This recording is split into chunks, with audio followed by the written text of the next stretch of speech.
श्रोता प्रेमियों, मैं राम सागर शास्त्री आप लोगों के समक्ष रखने जा रहा हूं एक प्रसंग, अंजनी का पूर्व जन्म। देखिए, एक बार देवराज इंद्र ने इंद्रलोक में एक उत्सव किया, जिसमें दुर्वासा आदि ऋषियों को भी उन्होंने आमंत्रित किया कि सुरपति ने सुरलोक में उत्सव किया महान, दुर्वासा ऋषि भी वहां पहुंचे तेज निधान। पुंजिक स्थला नाम की अप्सरा प्रबंध कार्य देख रही थी। धरा उठाई में उसके हाथों से हड़बड़ी में गड़बड़ी हो गई। जिस वस्तु को वह उठाकर ले जाती थी, वह वस्तु पहले दुर्वासा ऋषि के ऊपर गिरा देती थी। और लोक वेद विदित इतिहासा, अजानत सब क्रोधी दुर्वासा। सारा संसार जानता है दुर्वासा ऋषि बड़े क्रोधी महात्मा हैं। आज उन्हें क्रोध आ गया और उन्होंने पुंजिक स्थला को श्राप दे दिया कि क्रोधित हुई मुनिदीन हो श्रापा, अहो मरकटी अपने पापा। जा दुष्टा, तुम वानरी की तरह कार्य करती है, इसलिए वानरी हो जा। पुंजिक स्थला दुर्वासा ऋषि के चरणों पर गिर गई। उसने कहा, मुनिवर, अनजान से गलती हो गई, आपने मुझे श्राप दे दिया, अब मेरा उद्धार कैसे होगा। किते ही कहा वचन अमोघ तुम्हारा, और कस हुई है उद्धार हमारा। दुर्वासा ने कहा, पृथ्वी लोक में जाकर जिस दिन तुम्हें स्वर्ग की याद आ जाएगी, उसी दिन तुम्हारा शरीर छूट जाएगा और तुम स्वर्ग लोक में वापस आ जाओगी। कि मुनि वर बोले उस भूतल पर, जब याद स्वर्ग की आएगी, कप की काया छुट जाएगी, तू लौट स्वर्ग को आएगी। अस्त पुंजिक स्थला ने गौतम ऋषि की पत्नी अहिल्या से अंजनी के रूप में जन्म लिया। केसरी के साथ इसका विवाह हो गया। संतान से वंचित होने के कारण दोनों मतंग मुनि के आश्रम पर पहुंचे। मतंग ने उन्हें 12 वर्ष का उपवास करने की सलाह दी। अस्तु भगवान शिव और पवन देव ने प्रसन्न होकर उसे पुत्रवती होने का वरदान दे दिया। अंजनी के गर्भ से हनुमान का जन्म हुआ। एक बार की बात है, हनुमान को पालने में डालकर अंजनी जंगल से फूल लेने चली गई।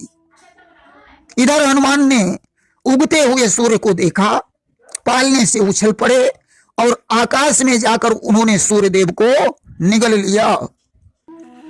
इंद्र ने हनुमान के ठोड़ी पर वज्र का प्रहार कर दिया, जिससे सूर्यदेव मुख से बाहर आ गए और हनुमान की ठोड़ी टेढ़ी हो गई, जिससे इनका नाम हनुमान पड़ गया। पहले इनका नाम मारुति था। कि वक्र भयऊ हनुशास्त्र बखाना, और ताते नाम पड़ो हनुमाना। हनुमान मूर्छित होकर नीचे गिरे। पवन देव ने उन्हें अपनी बाहों में उठा लिया और क्रोधित होकर त्रैलोकों की वायु रोक दी। लागत वज्र महाकठिन, मूर्छित भा बलवीर, पवन देव तब क्रोध करी, रोकी सकल समीर। अस्तु सारे देवता मिलकर पवन देव के पास गए। पवन देव ने कहा, मेरा पुत्र यदि सांस नहीं लेगा तो संसार का कोई भी प्राणी सांस नहीं ले सकता है। अस्तु सारे देवताओं ने मिलकर हनुमान को वरदान दिया। शिवजी ने किसी अस्त्र से न मरने का वरदान दिया। ब्रह्मा ने उन्हें दीर्घायु होने का वरदान दिया। भगवान सूर्य ने ऊर्जावान होने का वरदान दिया। वरुण ने जल से निर्भय होने का वरदान दिया। यम ने यमपाश से मुक्त होने का वरदान दिया। विश्वकर्मा ने सभी अस्त्रों से मुक्त होने का वरदान दिया। कुबेर ने उन्हें गदा प्रदान की अब तो हनुमान जी अतुलित बल के धाम बन गए।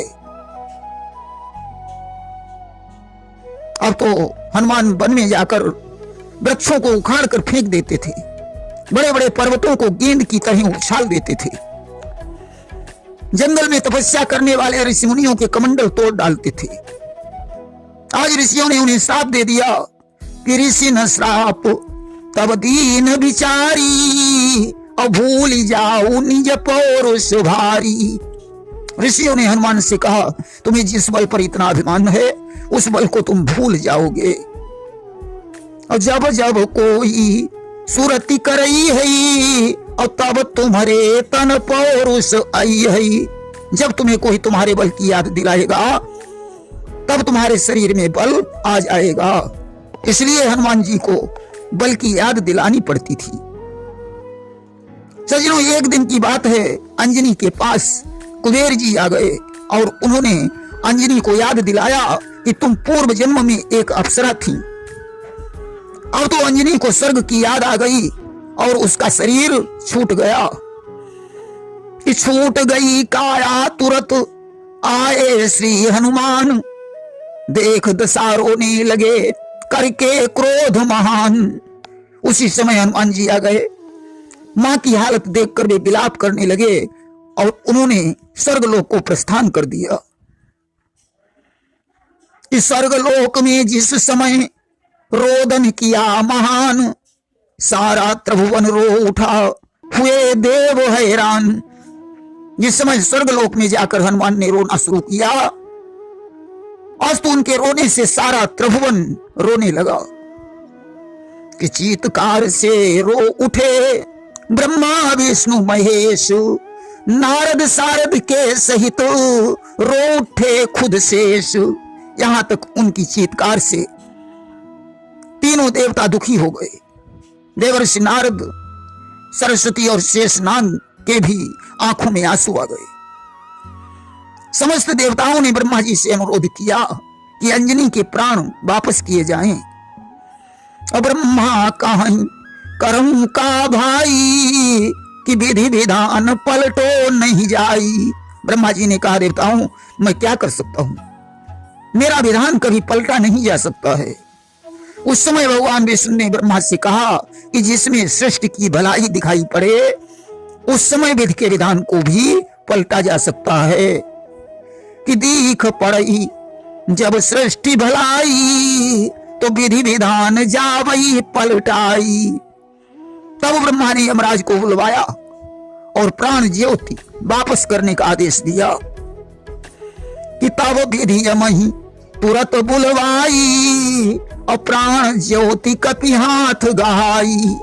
यमराज ने अंजनी के प्राणों की ज्योति हनुमान के हाथों में दे दी। हनुमान जी ने पृथ्वी लोक में आकर अंजनी को उस प्राण ज्योति के माध्यम से पुनः जीवित कर लिया। प्रेम से बोलिए वृंदावन बिहारी लाल की जय।